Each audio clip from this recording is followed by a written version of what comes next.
What's good, y'all? Once again, it's your boy, back at it like a crackhead to talk some more movies and TV. Today we got Agatha All Along? Now, if y'all remember, maybe I'll throw in a little flashback like it's an anime. If y'all remember, I talked about Agatha All Along in a video a couple months ago, and I said that I wasn't excited at all.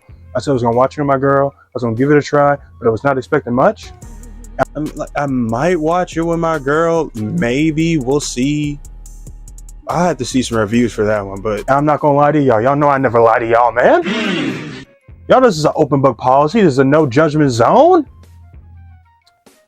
Agatha All Along is good. I said it. Yes, I said it. Agatha All Along is good. It might be the most surprising Marvel project to drop since Guardians of the Galaxy. I'm gonna be honest. Y'all know it already. I had zero expectations. I was in the camp of, why the hell is Marvel making this? Marvel, you're cooked. You're fried like fifth wheat. You're getting cooked with fifth wheat. I was in that department. But after watching it, I'm impressed. I'm going to be honest. I'm impressed. But before we get into the good, the bad, and my episode tier rankings, go ahead and like the video. Subscribe down to the channel if you mess with anime content, TV content, movie content. I'm going to keep pushing it out. And if y'all going to keep recepting it well, I'm going to keep talking about more things. Next up, I already know what I'm going to talk about next. Oswald Cobb, you already know. That's all I'm gonna say. If you know, you know. But yeah, man, go ahead and subscribe down below. Comment down below your favorite episode of Agatha All Along. If you thought it was gonna be trash and you liked it, just comment down below your rating and if you agree with my episode ranking at the end of the video. Other than that, man, I ain't wasting y'all time today. Go ahead and grab your snacks, grab your popcorn, and put in your AirPods and listen to this while you take a walk, while you're lifting or something like that, because we're getting straight into the video. First off, I'm going to start the video on a positive note. I already said that Agatha All Along is way better than I thought it was going to be, but I'm going to save the rating and the rankings for the end. But first, I want to talk about some pros. As I already mentioned before, one of the biggest pros of the show has got to be how surprisingly good it was. As I said at the beginning of the video, I wasn't hyped for this show whatsoever. I thought it was skippable. I thought it was going to be irredeemable, garbage, stinky poo-poo butt. But the more I watched it, there was a couple episodes in between. I was like, oh, we're starting to head to stinky boo-boo butt. But it's actually very good. It's cohesive. It knows what it wants to do. And it's paced beautifully. I was like, wow. Okay, Marvel, maybe you're back. And speaking of it being perfectly paced, I thought that the episode count was honestly perfect. It wasn't too long. It wasn't too short. Like sometimes the MCU shows have the problem of being too long, but also too short. But I think that Agatha All Along... Shout out Goldilocks. It was just right. I got no complaints about the episode count. Like I said, there's still a couple episodes that are kind of but they were kind of needed for the story, so I won't complain about it too much. But man, they nailed it. This is what, their longest since WandaVision, their longest Disney Plus show, and I think it was warranted. No cap. My next pro, and I think it's clearly one of the biggest pros of the show. The casting is pretty good, but specifically Kathryn Hahn as Agatha. I mean, she was already good in the WandaVision show, but now that she's the center of it, now that she's the spotlight, now that she's the main star, she cranks up her weirdness to a whole different tier, and I think that it works so freaking well. Whether it's the snarky remarks, the wittiness that her character brings, or just her simple mannerisms. She has some of the funniest mannerisms I've ever seen. Out of nowhere, you'll just see her going, the noticer. I'm noticing. I'm thinking. It's just like little things like that you like, little nuances. You're like, this is actually quite hilarious and like quite charming. I think some people would say would be the word, quite charming about her character, and just really brings her character to life and like really, separates her from your classic MCU characters. You know what I'm saying? All right, I'm letting y'all know right now, the rest of my pros, I got a few more pros, are going to be all spoiler territory. This is your spoiler warning. Wee you. If you don't want to be spoiled, go ahead and cut on episode 1 right now. But for those who have already watched, the whole ending was honestly beautiful. It was immaculate.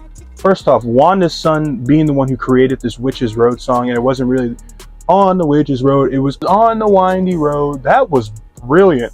And Agatha eventually, when her son passes away because that whole death situation, I'm freaking geeking out right now.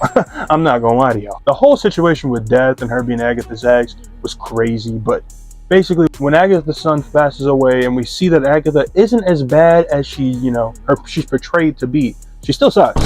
She's still a piece of shit. But when her son dies, she uses the Witch's Road song as a way to lure in witches, knowing it's not real. The witch's road is not, the witch's road, why do I keep saying that? Is not real. Luring other witches in with this song and then getting them to give them their power and killing them all. Insane. She's an insane con man. She is the con man. She was doing it for centuries and different generations. That was insane. That was awesome. I'm not gonna lie. And honestly, in every single thing they did with Teen, aka Billy Maximoff, brilliant. I was not expecting that at all. Character design is tough. I know there's gonna be people out there, but the MCU is too woke. Shut your insecure bitch ass up. I ain't gonna hold you. Who gives a fuck if he's gay, man? Let that nigga be him. Simple. But I feel like that was the moment that really solidified this show as a banger, as a hidden MCU hit. I ain't gonna hold you. Learning that he made the witch's road, like he is that strong of witch powers like his mom.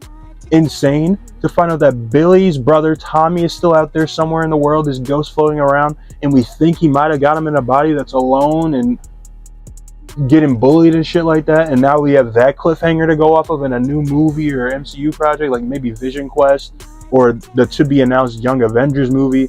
It's just, I was not expecting Agatha to lead to so many different roads.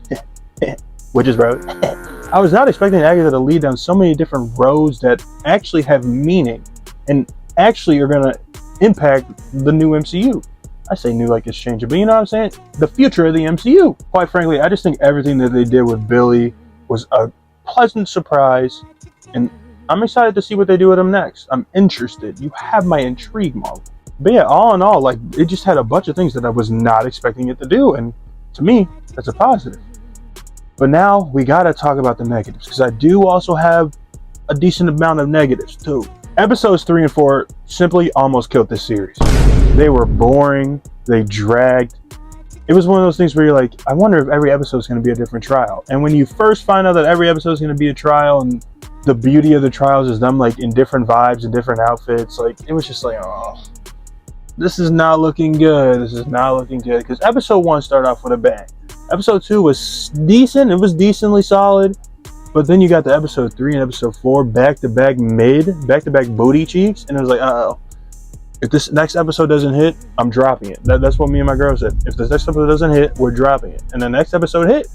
So let me get back to the negative stuff. I already glazed it enough. Episodes 3 and 4 were tedious. They were just horrible television. Marvel showed us when they're at their best when it comes to this TV stuff, and at their worst when it came to their TV stuff in this series. And we saw that in episode 3 and 4. I wish it was skippable. I really wish it was skippable. Like, I wish I could tell you that you can skip those episodes, but you have to watch those. And you get turned off by episodes 3 and 4. I can't really blame you, but I do think it's worth sticking it out. And a part of what makes episodes 3 and 4 so bad is kind of leading into my next negative. Too many songs. And it's not just that there was too many songs. It was the same song over and over and over again. It's like Marvel was like, please make this go viral. Please, like the Agatha all along scene, make this go viral, please. The Witch's Road, please. Like, bro, we got it. Did we really need a trial where they had to sing The Witch's Road again, but like in a rock band type vibe? Like, I was not feeling that at all. And it felt so fucking long. Like, especially the first time they sung the Witch's Road song. I was like, this scene is still going. It's been like 4 fucking minutes. What are we doing, bro?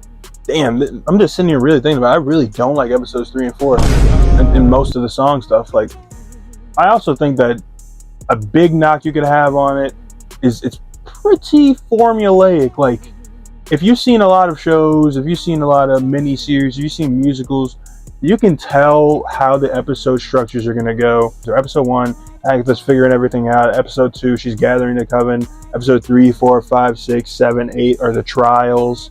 And episode 9 is, you know, the penultimate finale. Like, it was very formulaic. And especially after episode 3 and they got to episode 4 and they're doing another trial, you're like, oh yeah, this is going to be the series, isn't it? Every single episode's a trial. And I know what, like, a counteract to that would be, I mean, what else would you expect from the show? I don't know. I'm gonna keep it a band. I don't know, but it just felt very simple, formulaic, to the point. Like, they weren't trying to do, I guess the different stuff they were trying to do was to switch into decades with every trial and switching the theme of it. But, I mean, it was cool, I guess. And I can't talk about negatives without talking about the acting. Now, I glazed the casting earlier. I think it has some good casting. And I think that the cast, especially at the end, you could tell they were finally starting to build their chemistry. But at the beginning and just certain scenes that I can think of in my brain, like sometimes the acting was so unbelievable, so cringe, and felt so forced. Like they were trying to force jokes in there that wasn't funny. They were trying to make lines menacing when they weren't menacing. And all in all, it just sometimes just did not go over well with me. Not to say that the whole thing has like terrible acting, it's just a cringe fest. But I think that when it's cringe, oh boy, it's cringe. And you can go feel that shit in your tummy.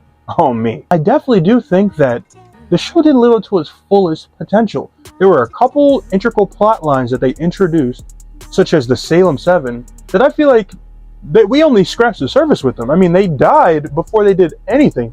I was told that there were supposed to be also Halloween elements, and while there were a couple like the Exorcism, and when the Salem 7 first showed up, they were pretty menacing, which is why I said that they kind of got ruined.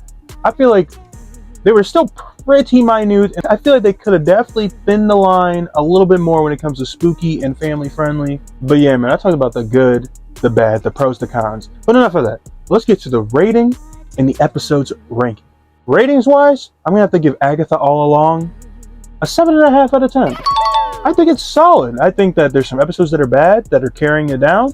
I think there's some episodes and some scenes and some things that are going to be huge in the MCU later. I think really propelled it up. I was expecting this thing to be like a 3, a 2, or 1, a 0. I did not think it was getting above a 4.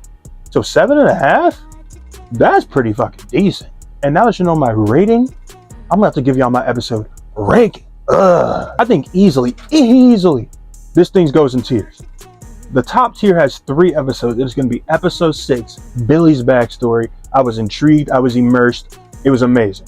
Episode 7, Lilia's backstory. I think her name's Lily. I might be wrong there. You know, I'm just going off the dome right now like I usually do. But her backstory and that whole way that episode was weaving together with her backstory, with her insane power of future sight, kind of like Eren Yeager when you really think about it.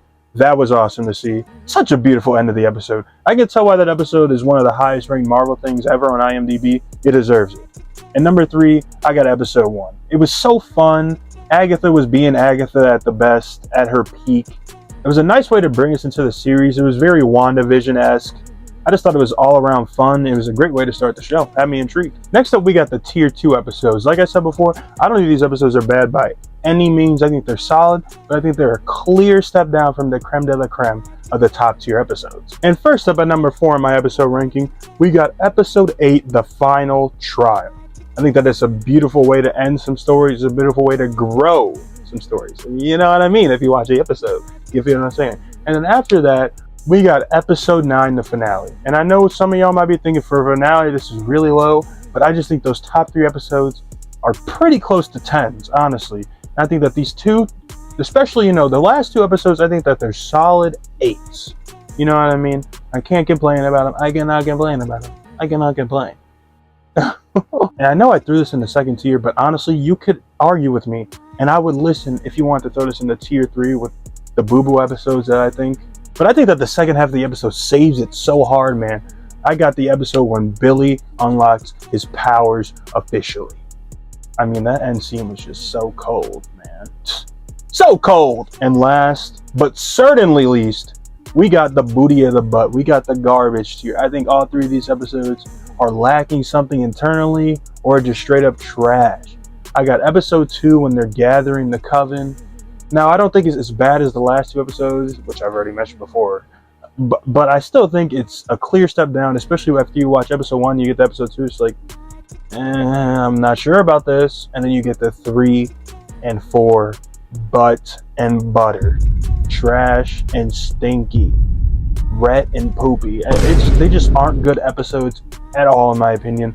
I am not a fan whatsoever. If I were to, for whatever reason it may be, rewatch this, I'm skipping those episodes. But I have the context to skip those episodes. If you're watching for the first time, don't skip them. You gotta watch them. You gotta feel the pain that I did. I'm gonna keep it a band.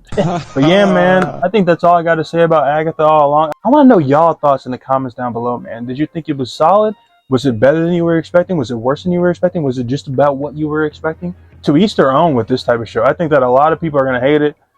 But honestly, I think more people are going to love it than they do hate it. Honestly. It's got some pretty big plot lines for the future movies or TV shows, and I don't think you want to miss it, especially if you're a WandaVision fan. Like, it's kind of WandaVision 2.0 in a way. In a way. Kind of. Don't quote me on that. Honestly, don't quote me on that. But yeah, man, that's all I got for y'all today, man. Like I said, like the video, comment down below, and subscribe. I know you want to subscribe. Let me get out your hair. Have a great day, great night, great evening, great morning, whenever you're watching this, man. And I'm going to catch y'all in the next video. Peace.